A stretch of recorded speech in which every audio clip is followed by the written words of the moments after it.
Hey guys, it's Shayna. I wanted to make this video that I'm hoping will be short because I really just want to wrap things up in terms of what happened with my ex, because I was watching my past videos because, I do that, it helps me process, and there were some things that I felt like needed clarifying, so then that way I can just properly document it in my mind.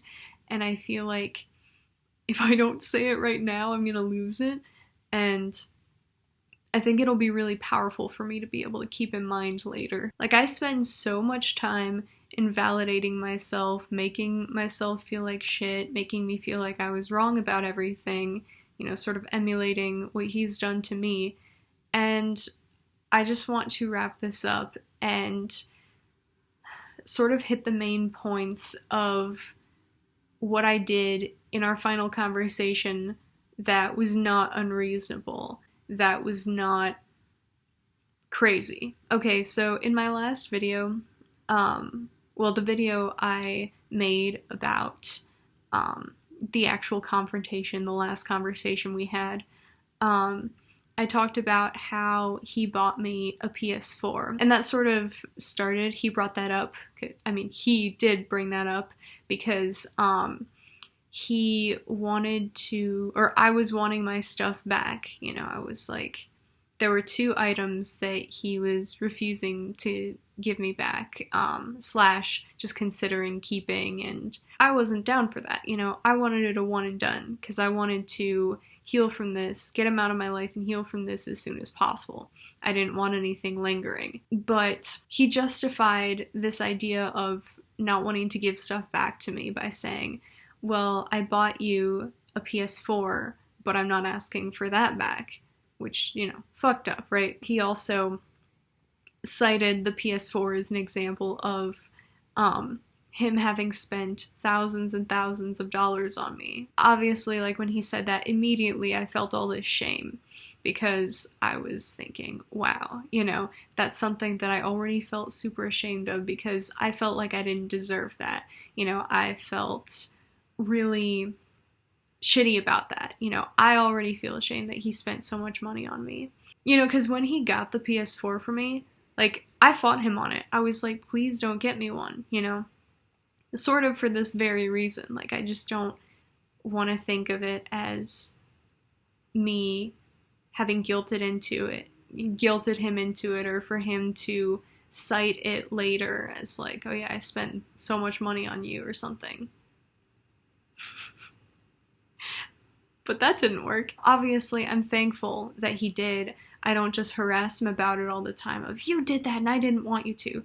I just took it in stride. I'm like, I felt bad, but at the end of the day, I made use out of it. I was going through a really awful time at that point, and it was very helpful in helping me de-stress, to play some games. So I'm really thankful for that. But regardless, I never asked him to do that for me. I never asked him to buy it. And again, quite the opposite. So the fact that he's saying that he bought me a PS4 and that he's not asking for it back, he's sort of framing it as if I forced him to get it, when in reality, maybe I felt like I didn't deserve it. That's the case. I felt like I wasn't worth it, but for whatever reason, he thought that I was. He wanted to help me, he wanted to support me. And that was his decision. He did that out of his own volition. So at the end of the day, him framing it as if, I made him do it, that's pretty manipulative, especially in this context of me just wanting to know, why are you not giving me this stuff back? I'm like, are we on the same page? Are you fucking for real? And it's funny too, because when he initially said, when he initially emailed me, he asked specifically, he's like, can we just have a calm, distanced, casual friendship in which we don't talk about super deep stuff, but instead do simple things like hang out to get food every so often or share music and shows and things like that. And, you know, he didn't want to get into the past. He specifically said that. So it's kind of ironic that for someone who was not wanting to get into the past, that he got into the past. Because at the end of the day, he brought up the PS4 thing. I didn't bring that up. You know, what I brought up was me wanting my stuff back and wanting to know why he didn't want to give it back. Like, that was stuff that was very relevant in the moment, you know. Talking about the PS4 and how much money he spent on me previously, that's the past. And the whole time, you know, he was very much saying, you know, can you please not be unreasonable? Like, can you please not be so dramatic? And it was a pretty intense conversation.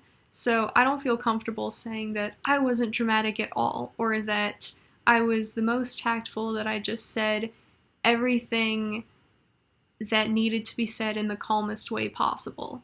I seriously doubt that, you know, from what I remember. But he was putting that all on me when ultimately he was being pretty dramatic by bringing up this past stuff, when I was just trying to focus on, I want my stuff back. Can you please give it back? I never really forced him to get stuff for me. So it's really shitty of him to make it seem like I did, you know. And it pisses me off more because I can imagine me saying this to him and him being like, I didn't mean to, or you're just interpreting it that way. Fuck that. You know, at this point, like, this isn't going to be a permanent thing necessarily. This isn't going to change my whole life and my whole perspective on this. Like, this is going to take time. But right this second, I am not going to feel guilty about this. Like, I am seeing what he did wrong, even if in just this one conversation, and how it ties back into the past. And I refuse to hear excuses about it. Especially when the excuses are just a matter of, like, I didn't mean to. This little situation was actually pretty representative of, sort of this overall issue of me feeling like it was all my fault and that I was ruining the relationship because I was so sick. Now, again, I blame myself a ton. I've spent more time blaming myself than him. Like, so much, you know? I know that I played a part in making things unstable, in us not having good times, in us fighting. Oh, believe me, I know that I fucked up in a lot of ways. And I'm carrying that shame with me and having nightmares about it and having intrusive thoughts about it. Believe me, I am fully aware, you know? But at the end of the day, he couldn't handle himself. And, you know, when he emailed me, he even said, like, I don't want to talk about the past because we know I cannot handle that. But,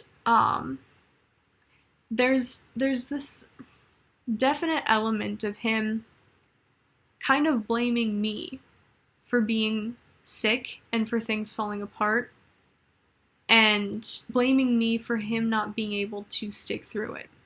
Now, I'm not saying that he should have been able to stick through it, or anything like that. I know that I didn't make the relationship easy. However, I don't have control over how much mental fortitude he has at any given moment.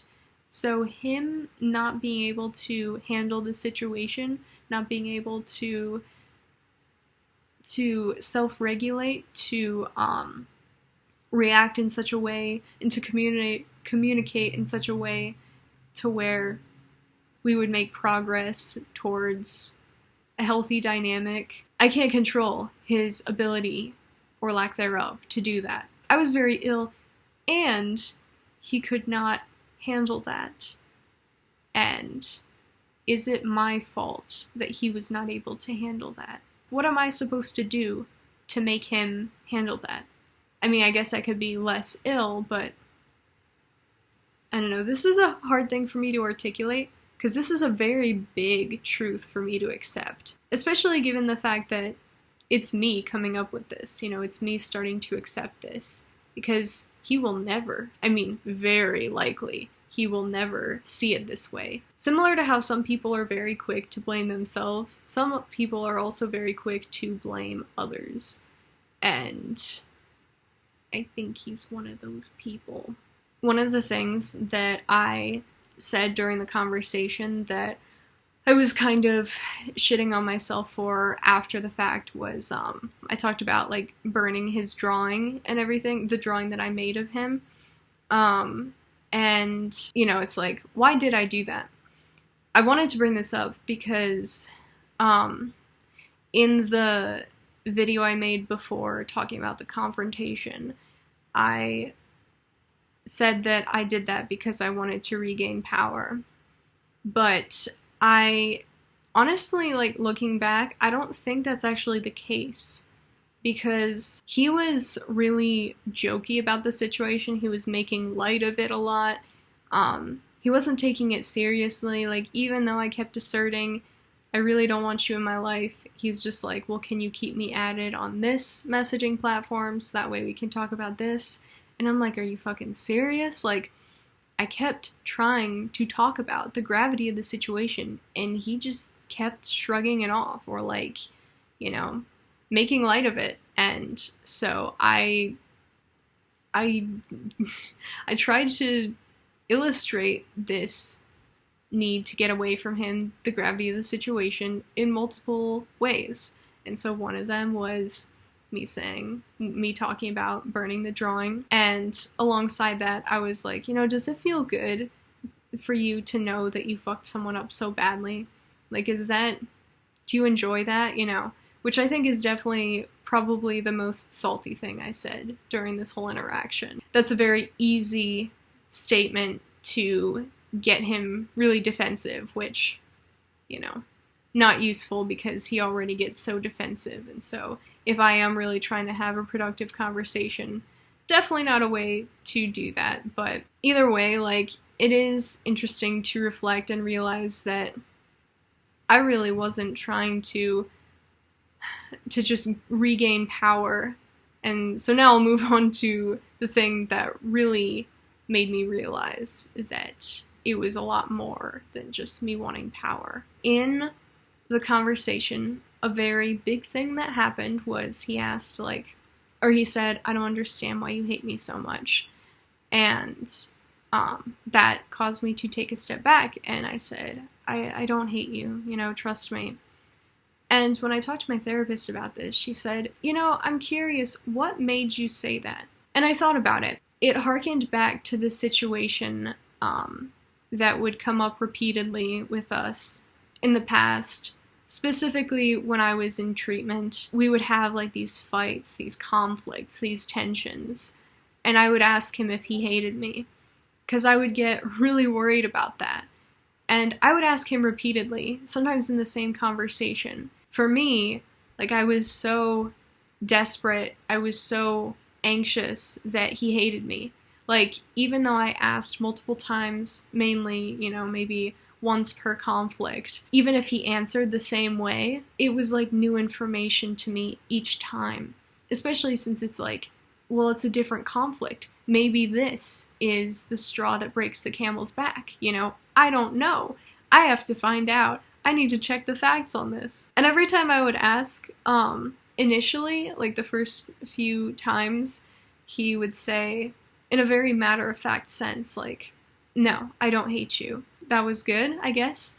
But then as time went on, he started getting really annoyed with the question, and he ended up getting pretty harsh and being like, oh my god, like, I don't hate you. Like, why do you keep fucking asking when I keep saying the same fucking thing? I don't hate you, you know, but you're not making it easy right now. And that hurt so bad.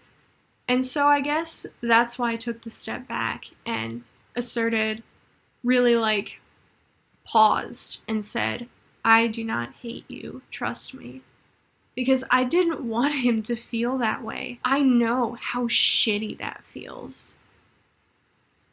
I didn't want to put him through that, you know? So that's why I'm sort of marking that as another piece of evidence as to it not being as simple as I wanted power back. I wasn't trying to hurt him, like that wasn't my goal. And so I wanted to clarify that. Like at the end of the day, I was really upset because of how the conversation was going and his stubbornness and how defensive he was getting. But I don't hate him, and I wanted to let him know that. Whether he believed it or not, I don't know.